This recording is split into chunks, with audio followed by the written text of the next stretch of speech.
शं वरुणः शन्नो भवत्वर्यमा शन्न इन्द्रो बृहस्पतिः शन्नो विष्णुरुक्रमः ॐ शान्ति शान्ति शान्तिः।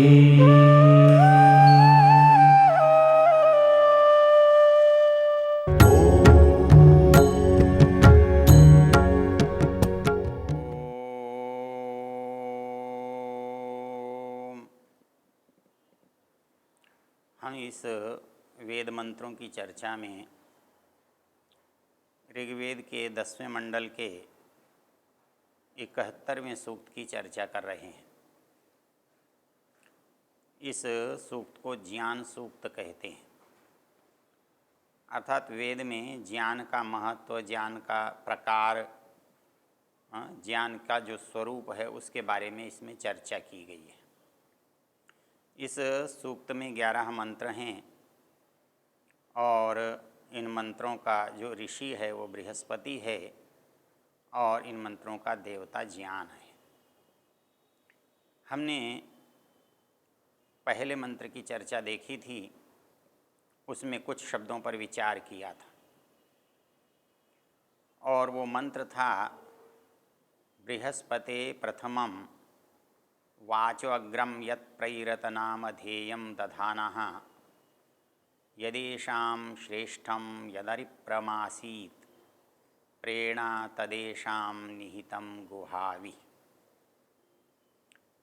इस मंत्र में जो महत्वपूर्ण बात है वो ये है कि ज्ञान किसके पास है और उसने वो ज्ञान दूसरों को दिया कैसे। इसका ज्ञान का जो अधिपति है उसे यहाँ बृहस्पति कहा गया है और जिसको ज्ञान देना है वो मनुष्य है। तो परमेश्वर से ज्ञान मनुष्य की ओर कैसे आता है या मनुष्य परमेश्वर से ज्ञान को कैसे प्राप्त करता है, इस बात को इसमें समझाया गया है। क्योंकि हमने पीछे देखा है वेद हमारा मार्गदर्शक है, हमारे जीवन का पथ प्रदर्शक है।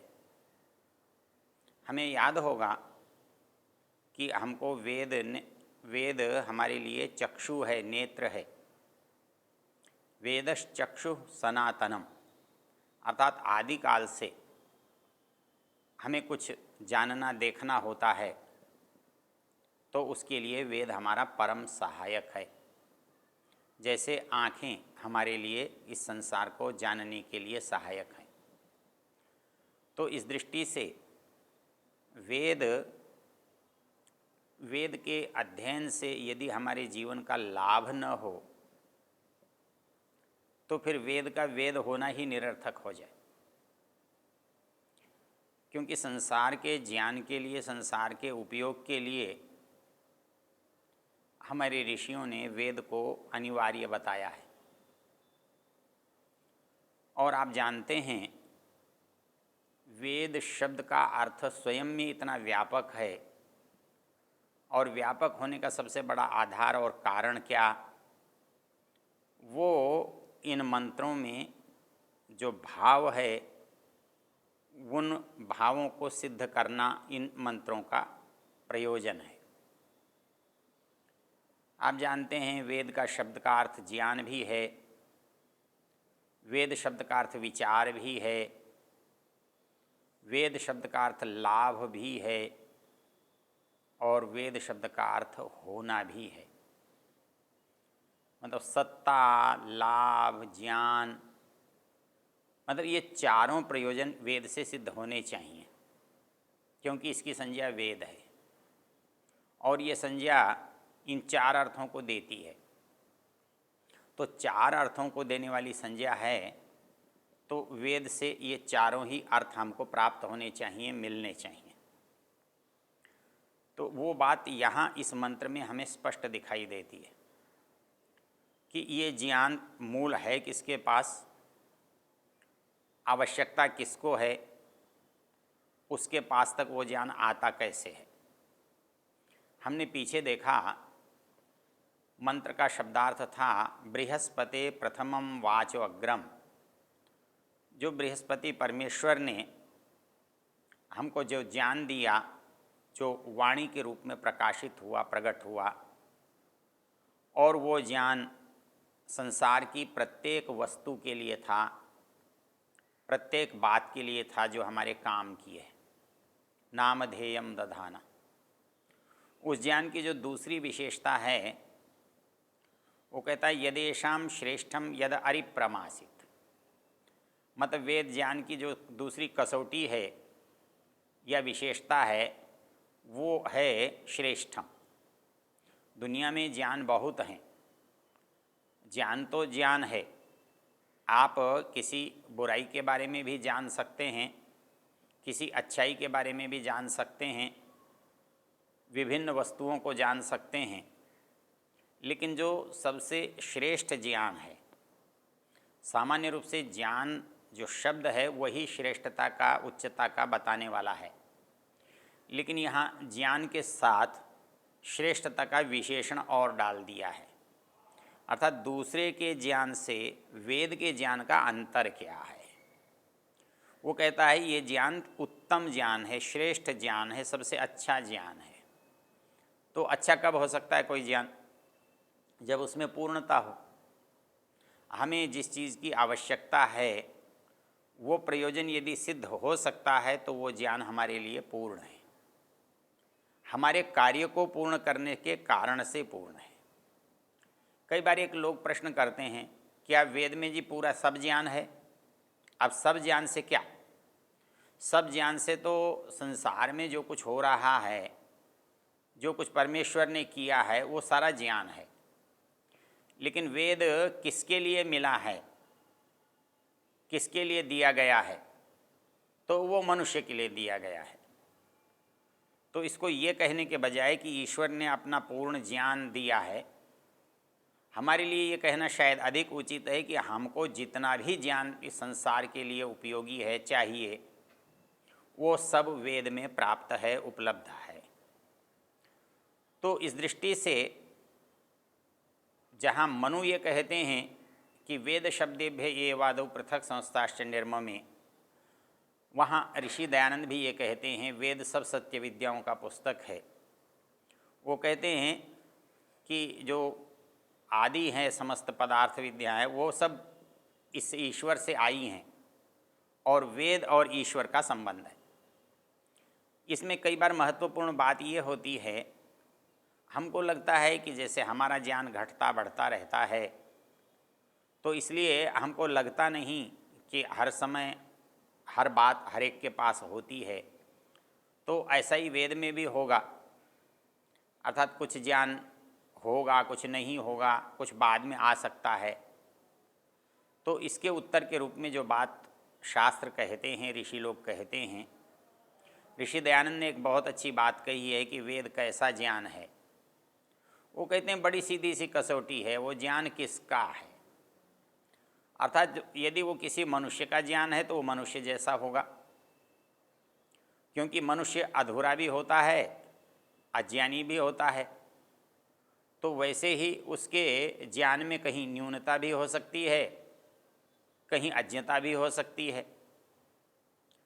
तो क्या वेद का ज्ञान ऐसा है? इसके लिए ऋषि दयानंद जो तर्क देते हैं वो तर्क उन्होंने दिया है कि जिसका ज्ञान है वो वैसा होगा।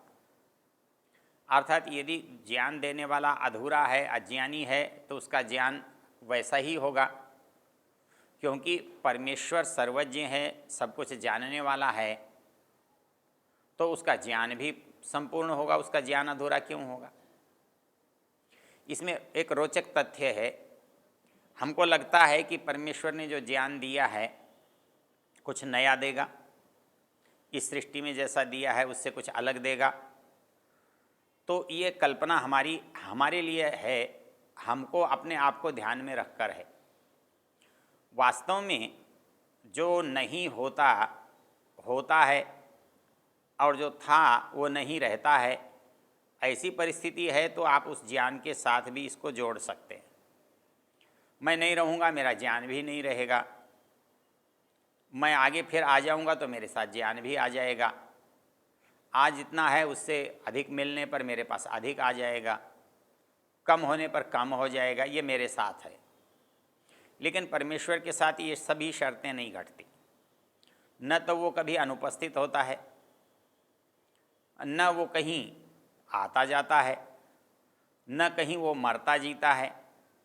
वो तो नित्य है, पूर्ण है और सदा रहता है, तो उसका ज्ञान भी, वो नित्य है इसलिए उसका ज्ञान भी नित्य होगा। वो पूर्ण है इसलिए उसका ज्ञान भी पूर्ण होगा। तो इसलिए वो ज्ञान चाहे हमें आज दे, कल दे, अगले जन्म में दे। इसके लिए हम संध्या के मंत्रों में कहते हैं यथा पूर्वमकल्पयत। उस परमेश्वर ने ये जो सृष्टि की रचना की है, इसमें कुछ भी नया नहीं किया। हमको लगता है नया नहीं किया तो क्या फ़ायदा हुआ। हमारा आकर्षण तो नए के लिए है, हमारा आकर्षण तो उसके लिए है जो पहले था नहीं।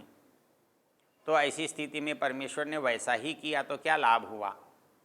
लेकिन हम एक बात भूल जाते हैं, नया वहाँ होता है जहाँ पहले न्यूनता थी, जहाँ कमी थी, जहाँ अभाव था। जब पहले ही कोई अभाव नहीं है, कोई न्यूनता नहीं है, कोई कमी नहीं है, तो वो 1000 बार करे चाहे एक बार करे, वो तो वैसा ही होगा जैसा पूर्ण होता है। तो इसलिए वेद के ज्ञान में कोई परिवर्तन की बात करना, नएपन की बात करना इसलिए संभव नहीं है, इसलिए उचित नहीं है कि वो एक पूर्ण का ज्ञान है, एक नित्य का ज्ञान है, एक शाश्वत ज्ञान है। तो जैसा का वो आज है, कल था, वैसा ही परसों रहेगा। तो इसलिए जो हमारी मूल समस्याएं हैं वेद को लेकर के कि वो ज्ञान कैसा होगा, तो कहता है श्रेष्ठम, वो श्रेष्ठ ज्ञान है। अर्थात हमको जितने भी ज्ञान किसी के द्वारा भी मिलते हैं उनमें कुछ अच्छाई होती है, थोड़ी बहुत अच्छाई होती है, लेकिन वेद का जो ज्ञान है सबसे अच्छा है, सबसे उत्तम है। क्योंकि उत्तमता इसकी क्या है? पूर्णता, इसकी उत्तमता, इसकी श्रेष्ठता, इसकी समग्रता। तो इस दृष्टि से मंत्र में जो शब्द कहा है वो यदेशाम, यदेशाम, येषाम, यहाँ जिसको वो ज्ञान दिया गया है, जिसके द्वारा वो ज्ञान हमें दिया जा रहा है, यदेशाम श्रेष्ठम यद अरिप्रमासित, कहता है उसमें कोई पाप, कोई गलती, कोई गलत निर्देश, कोई अनुचित बात नहीं है। यदि कोई अनुचित बात होती तो फिर वेद ही नहीं होगा, कोई गलत बात होगी तो वो वेद नहीं कहलाएगा।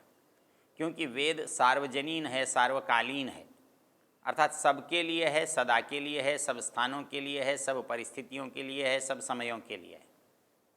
तो जो ऐसा होगा वो कैसा होगा? उसमें यदि गलती हो जाएगी, उसमें त्रुटि होगी, तो फिर वो आपके काम कैसे आ सकता है?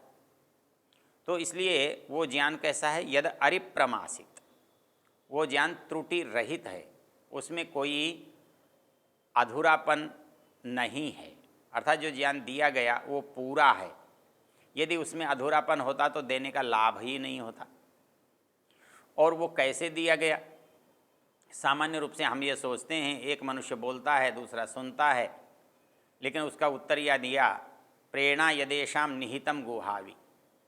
जो गुहा है, गुहा हमारे लिए हृदय के लिए आता है, उसके लिए जो जहाँ पर हमारा जीवात्मा विद्यमान है, जहाँ जीवात्मा और परमात्मा दोनों की सत्ता एक साथ है, तो उसको हृदय कहते हैं, उसको पुंडरीक कहते हैं, उसको गुहा कहते हैं।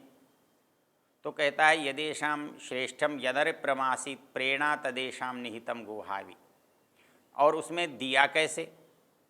ऐसा नहीं है कि हमारे कानों से हमने सुनकर या आँखों से हमने देखकर उस ज्ञान को हृदय में पहुँचाया हो, हृदय में प्रस्तुत किया हो, वहाँ तक मिला हो, ऐसा नहीं है। कहते हैं प्रेरणा, प्रेरणा से। तो प्रेरणा जो होती है वो अंदर से होती है, हृदय के अंदर से होती है। तो एक जो प्रेरणा है वो परमेश्वर, क्योंकि प्रेरक दूसरा होता है, प्रेरक सदा दूसरा होता है। और प्रेरणा जिसे दी जाती है वो दूसरा होता है। तो यहाँ वेद का जो एक मंत्र है, उसका जो शब्द है, वो शब्द एक विशेष बात की ओर इंगित कर रहा है, हमें बता रहा है कि ये जो ज्ञान है ना, ये हमें मिला है। मिला है मतलब हमारे पास था नहीं, था नहीं इसका मतलब किसी ने दिया है। तो किसी ने दिया है तो उसका तरीका क्या होगा, देने का प्रकार क्या होगा? तो कहता है प्रेरणा, प्रेरणा से, अर्थात वो हमारी आत्मा में प्रेरणा करके ज्ञान देता है। इस प्रश्न को समझने में थोड़ी सी कठिनाई होती है, प्रेरणा से कैसे देगा?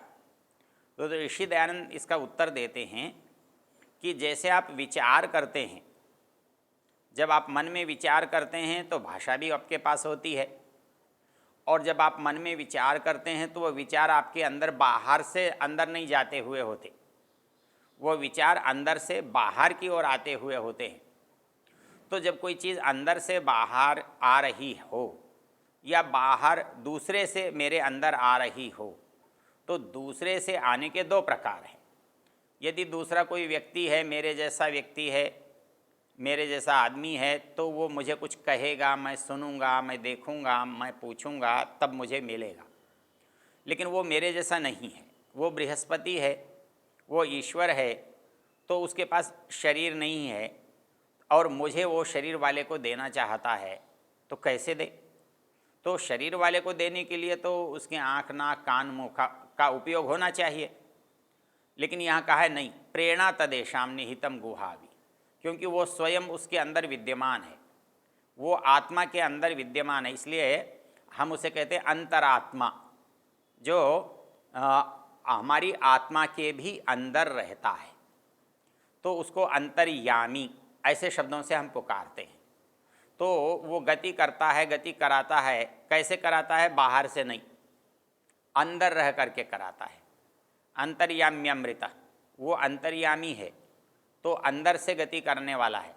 तो यहाँ पर जो ज्ञान की गति है, प्रेरणा है, तो वो कहता है प्रेरणा तदेशाम निहितम गुहावि, वो हमारे अंदर, हमारी गुहा में स्वयं विद्यमान है, विराजमान है, बैठा हुआ है। तो उसके पास भी अवयव नहीं हैं और मेरे अवयवों का, मेरे अंगों का मैं उपयोग नहीं कर रहा हूँ। तो ऐसी परिस्थिति में उसका जो और मेरा जो संवाद है, उसकी और मेरी जो बात है, वो कैसे हो रही है? तो उसके लिए कहता है कि उसका तरीका है प्रेरणा। तो वो प्रेरणा कर रहा है और उस प्रेरणा से वो ज्ञान मुझे प्राप्त हो रहा है। तो वो जो ज्ञान देने का प्रकार है, कैसे दिया होगा? तो दो प्रश्न थे, निराकार कैसे देगा, साकार को साकार कैसे देगा, ये तो समझ में आता है। निराकार निराकार को दे, यदि हमने समझा है, तो साकार में जिसको ज्ञान दे रहा है वो साकार को नहीं दे रहा है, वो निराकार को ही दे रहा है। इसलिए देने वाला भी निराकार है और लेने वाला भी निराकार है। इसलिए उनके अंदर जो तरीका है लेने और देने का, वो प्रेरणा हो सकती है। इसलिए वेद कहता है प्रेरणा तदेशाम निहितम गुहावि, अर्थात ये ज्ञान का आदान प्रदान का प्रकार है।